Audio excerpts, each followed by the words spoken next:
that kind of introduction.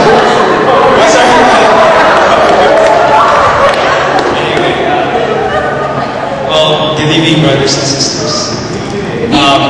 Well, let me just ask you, well, we've been here for about 10 weeks already, right? So I just want to ask Katrina, what are you attending here? What program are you attending? What is this? What is this? Well, it's the CLP, Christian Life Program, right? And who's sponsoring this program?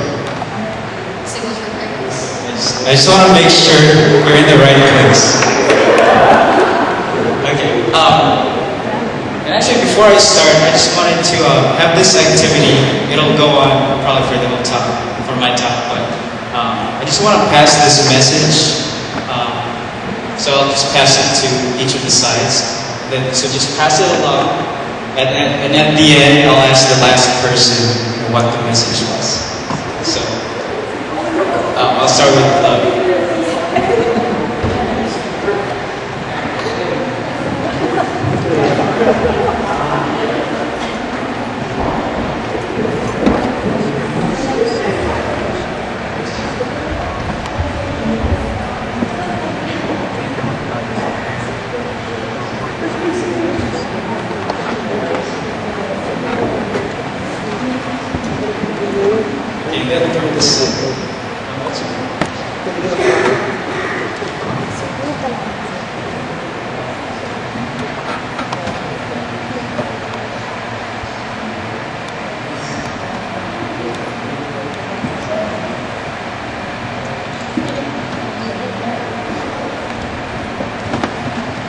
so we'll see how it goes. Okay, so our talk for this segment is about the life and mission of Singles for Christ. So, we're nearing the end of the whole CLP program, and, finally we get to, to end, the CLP, but that, again, that's not the end of everything. It's the start of a new life. So,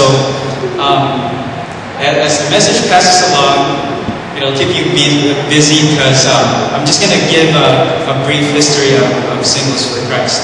So, Singles for Christ is part of a greater ministry called Couples for Christ. So under this umbrella, we have different ministries that caters to different ages, different needs and aspirations. So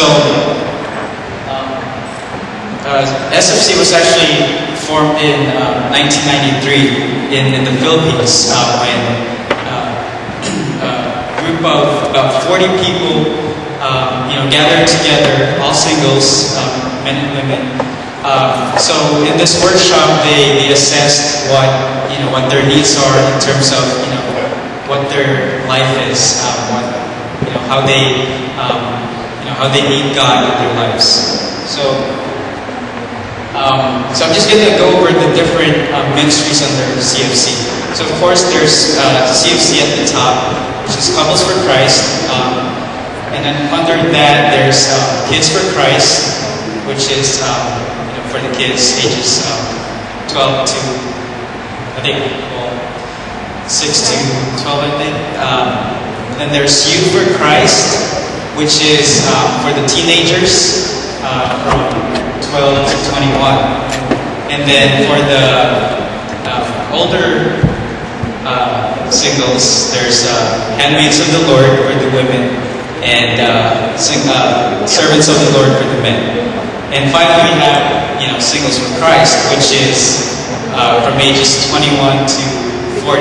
So I'm sure we're all in that group, right?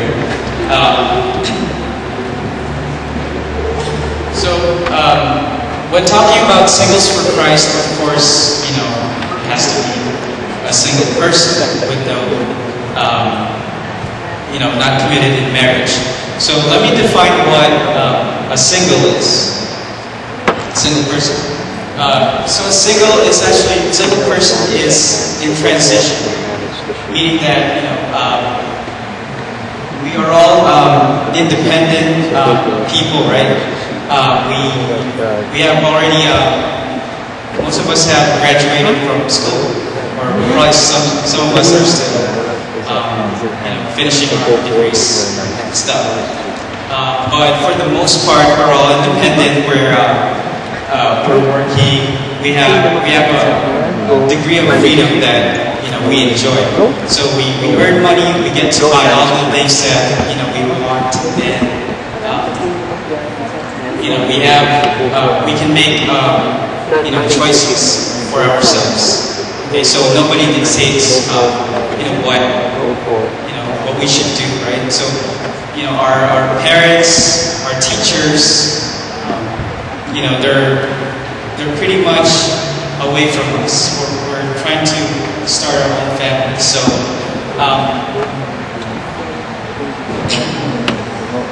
So for a single person, these are exciting times for us, right? Because we enjoy this freedom, and we get to do what we want, like party and stuff, watching Pacquiao fights, clubbing and whatnot. So there's a whole lot of possibilities for us. But then again, we have to look at a bigger picture, because probably before we came here, our lives are scattered. Probably God is not in the center of our lives. We might be be doing simple things, or do whatever we want without thinking about the repercussions, the consequences of our actions.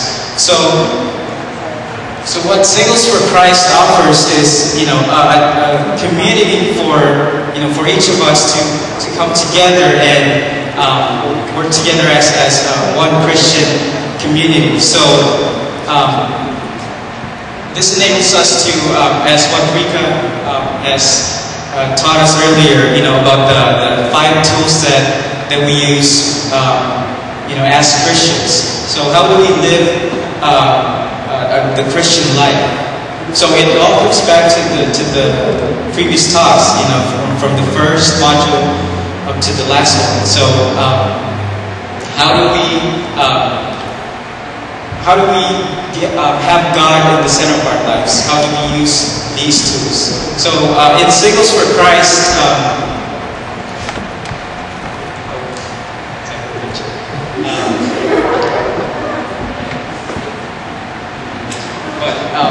so in Singles for Christ, we have these principles. Our mission to be a Christian community. So I'll just go over the beliefs of SFC, what we stand for. So first, our bodies are the temples of the Holy Spirit, and we safeguard its sanctity by being pure in thought, word, and deed. So last week, or actually last 2 weeks, we had the receiving of the Holy Spirit, correct? Baptism. So this is not new to us. We were baptized when we were born. It's just a reenactment of receiving the Holy Spirit. So in order for us to maintain that holiness, that sanctity, we need to keep ourselves, a clean heart and free from sin. But it's, we're not perfect, of course, but in this community,